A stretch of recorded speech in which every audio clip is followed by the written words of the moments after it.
You know Alcatraz, right? Yeah. The Rock, that iconic island prison smack in the middle of San Francisco Bay. So Yeah. you probably picture Al Capone, maybe George Machine Gun Kelly, and definitely a ton of tourists. I think it's over 1.4 million visit every year. But here's a thought. Could it be more than just a historical landmark? That's a fascinating pivot, yeah. Moving from a major tourist drawback to a functional prison. Well, it raises some really interesting questions, especially when you look at the state of American safety today. Exactly. Violent crime has seen a real increase. The Bureau of Justice Statistics, the BJS, reported something like a 12% jump since 2019. And we're talking significant upticks, like, 15% higher homicides in Chicago, 10% in Los Angeles. So what we're really digging into today is this. Could reopening Alcatraz as a modern maximum security prison actually make us safer? Is it, I don't know, a viable solution to crime and, well, overcrowded prisons? It brings a lot to the table, definitely. We need to look at the history, obviously, the arguments for doing this, and really get into the practical, legal, and the ethical challenges too. And it's important to see how this potential Alcatraz 2.0 would stack up against other high security places, like El Salvador's Tecoluca or even Guantanamo Bay. Okay, let's unpack this, though. Alcatraz, opened in 34, right? Designed as the, quote, ultimate maximum security prison. Mm. And the location itself, that was a huge part of it, wasn't it? Island isolation, 1.25 miles offshore, cold, rough water. Indeed. That isolation was absolutely deliberate, a critical design element. You couple that with reinforced concrete cells, very limited ways to get on or off the island, and a really high guard-to-inmate ratio, like 1 guard for every 3 prisoners. The whole aim was to make it, well, unbreachable. Over its 29 years, it only housed about 1,500 inmates total. Some really notorious figures from that time. Right, the sort of A-list of criminals. Capone, Kelly, Robert Stroud, the Birdman, they were all there. Yeah. And the story goes, no one ever successfully escaped, despite, 14 tries. That definitely adds to its reputation. Yeah, that narrative of 0 successful escapes is powerful. It contributes to that almost legendary status. But, the practical side eventually won out. It closed in 1963. The costs were just incredibly high.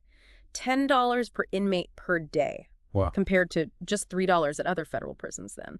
Plus, the constant saltwater environment, it was just eating away at the buildings. Major deterioration. Right, the upkeep must have been brutal. Mm-hmm. And then, after it closed, it had that whole period, the Native American occupation, and now it's a national park. Quite a journey. Yeah. But now we're talking about potentially bringing it full circle. The core argument being reopening it for the most violent offenders could seriously boost public safety. That's the main proposition. And the thinking behind it rests on a few key ideas, mainly deterrence, using that old reputation, and the sheer isolation of the island. That reputation is something else, isn't it? Escape-proof. It carried weight back then, and the argument is, well, maybe it could again. That psychological impact being totally cut off, surrounded by freezing, maybe shark-infested water. It's a strong image, especially when you think about those rising crime stats we mentioned. The idea is send the worst offenders there, and it sends a message. And what's interesting looking at it now is comparing that potential with the problems mainland prisons face today. I mean, even maximum security places struggle with gangs, contraband smuggling. A 2021 Federal Bureau of Prisons study found almost a third of max security inmates are gang affiliated. And those gangs, linked to maybe 40% of prison assaults. The argument for Alcatraz is that its physical isolation would just drastically cut down on those issues. It's the ultimate lockdown, literally.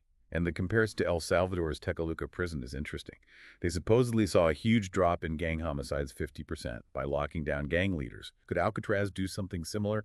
Disrupt those criminal networks? Well, the parallel is drawn to show the potential impact of isolating key figures. But it's really vital to remember the scale difference. Tecoluca is massive, built for tens of thousands. The Alcatraz idea is for a much smaller group, maybe 400 or 500, of the absolute highest risk individuals. Okay, that's a key distinction. And then there's the whole issue of prison overcrowding here in the U.S. Our system is under immense strain. Federal prisons running at, 120% capacity, according to the BJS. That causes all sorts of problems. More violence, mental health crises. Precisely. Overcrowding strains every resource. It makes rehabilitation efforts incredibly difficult, if not impossible sometimes. So the proposal suggests reopening Alcatraz for that targeted group, 400 to 500 violent offenders, could act as a kind of release valve, taking pressure off mainland prisons. You look at a place like California's San Quentin. Nearly 4,000 inmates, chronic overcrowding issues. The LA Times has covered this extensively. Moving just a few hundred of their highest-risk inmates to Alcatraz could cut their population by, say, 10–15%. That's noticeable.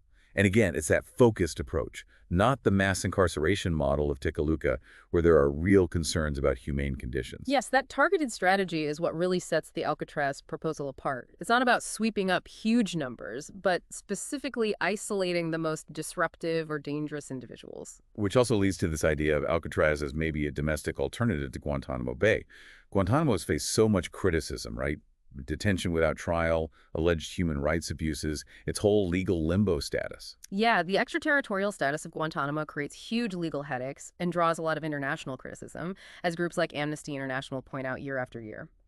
So the argument for Alcatraz is it could be a secure facility for, say, convicted terrorists, but crucially operating within the U.S. legal system. So, due process guaranteed, operating under the Constitution. Plus, the smaller scale compared to Guantanamo might allow for better oversight, maybe address some of those ethical concerns. And public opinion seems to be shifting anyway. That Pew Research poll found 60% support closing Guantanamo. That domestic aspect is really critical, I think. Operating under U.S. law brings accountability and transparency that's often been questioned with Guantanamo. And yes, a smaller facility is inherently easier to manage, oversee, and potentially ensure better conditions within. And comparing it again to Tekaluka and El Salvador, the argument seems to favor Alcatraz as more controlled, maybe more humane. Tekaluka's crime reduction stats are impressive. 70% homicide drop in 2023. Reuters reported that but housing 40,000 people. That scale raises serious human rights flags, like Human Rights Watch has highlighted. Absolutely. The concerns around Tekaluka are exactly those. Severe overcrowding, questions about health care, potential rights violations because of the sheer volume and the speed it was filled. Alcatraz, with its natural isolation, provides security without needing the same level of intense militarization you might see elsewhere, which can itself be problematic. Right. The island is the main security feature. And the focus is different specific violent criminals versus Tekaluka's broad gang sweeps, which ended up detaining, what, like 1% of El Salvador's whole population? And being on U.S. soil means U.S. standards, U.S. oversight? That domestic oversight is a crucial advantage. It mandates a legal and ethical framework that might be harder to enforce consistently in a place like Tekaluka, operating under, emergency decrees with less external checking. Okay, another comparison point. ADX Florence, the Supermax in Colorado. It holds some very dangerous people, terrorists like Jakar Tsarnaev. But it's known for extreme solitary confinement, like 23 hours a day alone. ADX Florence is undeniably secure, but yes, it's faced a lot of criticism for that heavy reliance on solitary. The potential for severe psychological harm is well documented. The Atlantic did a big piece on it. The argument for Alcatraz suggests its natural geographic isolation might mean you don't need such extreme internal isolation measures. The idea being you could modernize Alcatraz, maybe include some communal spaces, rehab programs, try to make it high security, but more humane than ADX. Exactly. It's about exploring different models. Can you maintain top-level security without resorting only to extreme isolation? Maybe incorporate rehabilitation elements, even in a max security setting. Of course, doing this, reopening Alcatraz, it wouldn't be easy. The logistics alone are pretty daunting, starting with the state of the buildings, all that salt air since '63. That saltwater corrosion is a huge factor. The National Park Service estimated back in 2021, just basic renovations could be $50 to $100 million. Full modernization, new security, staff facilities, everything maybe $200 to $300 million. And then you've got annual operating costs, probably $20–30 million a year. Similar to ADX Florence's budget, actually. That's serious money. But the counter-argument is there are ways to fund it, right? Public-private partnerships like they did for Ellis Island, federal grants for prison infrastructure. There's even talk of limited tourism still happening, maybe generating $10 million a year. Yeah. And using sustainable tech, solar panels, desalination to cut running costs. Exploring various funding streams would be absolutely essential. Public-private collaboration, federal support through programs like the Bureau of Justice Assistance, yes. And integrating sustainable tech isn't just about long-term cost savings, it's also just the right thing to do environmentally. Carefully managed tourism could definitely offset some costs, too. Then there's just the practical stuff. Getting people and supplies back and forth. You'd need reliable ferries, obviously. But people are even talking about futuristic stuff like autonomous supply drones. MIT's looked into that, apparently. High-speed ferries. A dedicated helipad for emergencies seems crucial, too. Transport logistics require serious planning and investment. Using new tech, like autonomous drones or advanced ferries, could boost efficiency and security. And yes, reliable emergency helicopter access is non-negotiable. And security itself would need a complete overhaul from the 1960s. We're talking biometrics, AI surveillance, drone detection, stuff they couldn't have dreamed of back then. Oh, absolutely. Rand Corporation figured modernizing security facial recognition, motion sensors, might cost $10–15 million. But you'd need that state-of-the-art tech. AI surveillance could spot trouble faster, maybe? But you have to think about algorithm bias, too. A total security upgrade is paramount.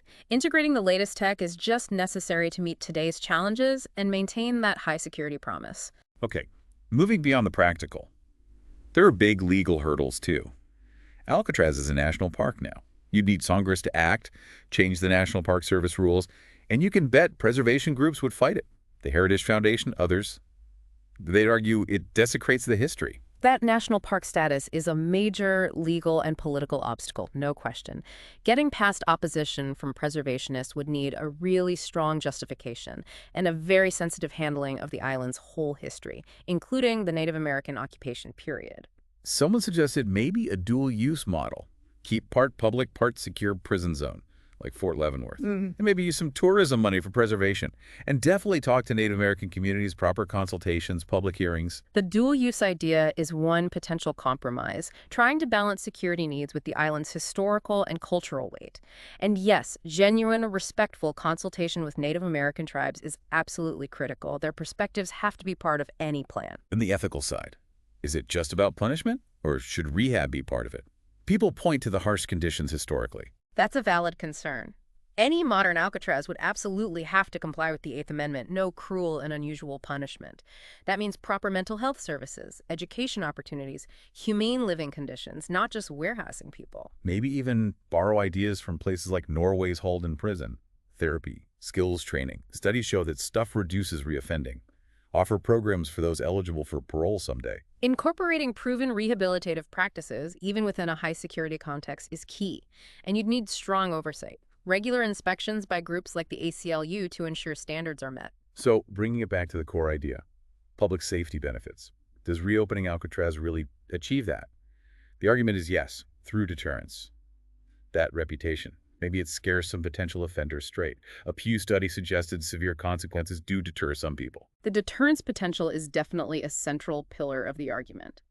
Alcatraz's notoriety could be a uniquely powerful psychological deterrent, and public awareness of it housing the worst of the worst could amplify that. Behavioral psychology suggests that feeling of inescapable confinement can deter, especially maybe those influenced by peers or thinking they can game the system. Less clear for those driven by deeper issues, perhaps. And isolating gang leaders. The hope is that disrupts their networks, reduces street violence. The DOJ links, 25% of urban homicides to gangs? Mainland prisons can be organizing hubs.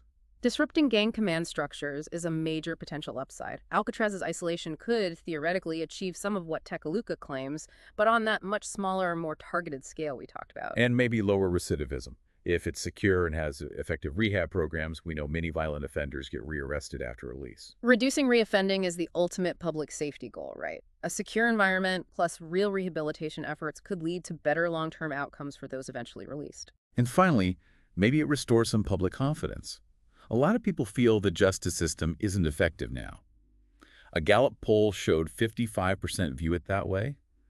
Reopening Alcatraz for the most violent could send a message of seriousness, maybe. Enhancing public trust is a significant potential benefit. A clear, visible commitment to securely managing violent crime could help rebuild some of that confidence. Okay, so we've really covered a lot of ground here. The whole idea of reopening Alcatraz, we've looked at the history, the arguments for it, the huge challenges, logistical, legal, ethical, and how it compares to other places like Tekaluka or ADX Florence. Yeah, we've touched on the potential safety benefits, deterrence, isolating key offenders, easing overcrowding, maybe offering a different model than Guantanamo or Tekaluka, but also those significant hurdles, the costs, the infrastructure, the legal status, the ethical debates. Which brings us to our final thought for you, the listener, to chew on. Considering this really intricate web of security needs, the costs, the history, the ethics, all these challenges, what single factor do you think should weigh most heavily in deciding whether or not to actually reopen Alcatraz? It's definitely a complex one with no easy answers,